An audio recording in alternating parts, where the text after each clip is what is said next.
Cesar Montano gets away. Oh, 4-on-1. Tignan natin. Sa first break po tayo. Cesar Montano with a difficult shot. Cesar Montano. Ayun na, ang hang time. Kanina pa niyang ginawa ito. This time, may ibang flavor. Mas mahirap yung...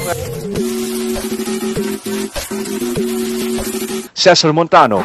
Ang gaganda ng pasahan, sayang. Wow. Ang dami na sayang. Taas Jojo Abellana. Hindi na niya binibigyan ng free throws per shot. At Cesar Montano scores from underneath. Cesar Montano gets away.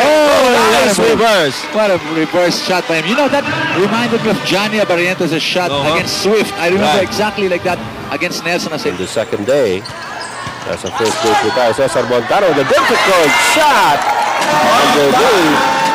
Dinukot sa ilalim to Cesar Montano. He sets up the drive, and we have a hit by Montano. Cesar Montano. Ayun na, ang hang time. Kanina pa niyang ginawa ito. This time, may ibang flavor. Mas mahirap yung kanyang kuha sa reverse. And Cesar Montano now with 11 points. Ito ang tama dito. I-pressure nila yung ball handlers dahil Talaga namang give na pumalakpak. Ooh, nice version there by Cesar Montano. 15-14, 1-point lead by Birnabing. Pero mas mabuti pa siguro kung nakabating siya si Willie sa loob tulad ng ginagawa niya the past few years. And look at Cesar Montano, yun yung sinasabi mong diskarte ni Cesar. Narito si Cesar Montano. Is closing in.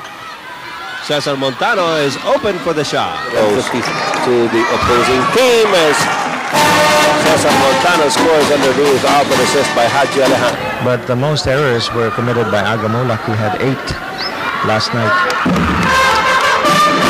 Clock here in the first half. Benedict Aquino with a quick spin. Ang ganda ng pass to Cesar Montano. And they lead by 4. Cesar Montano. 4-on-1. Tignan natin. Oy! Hindi pumasok.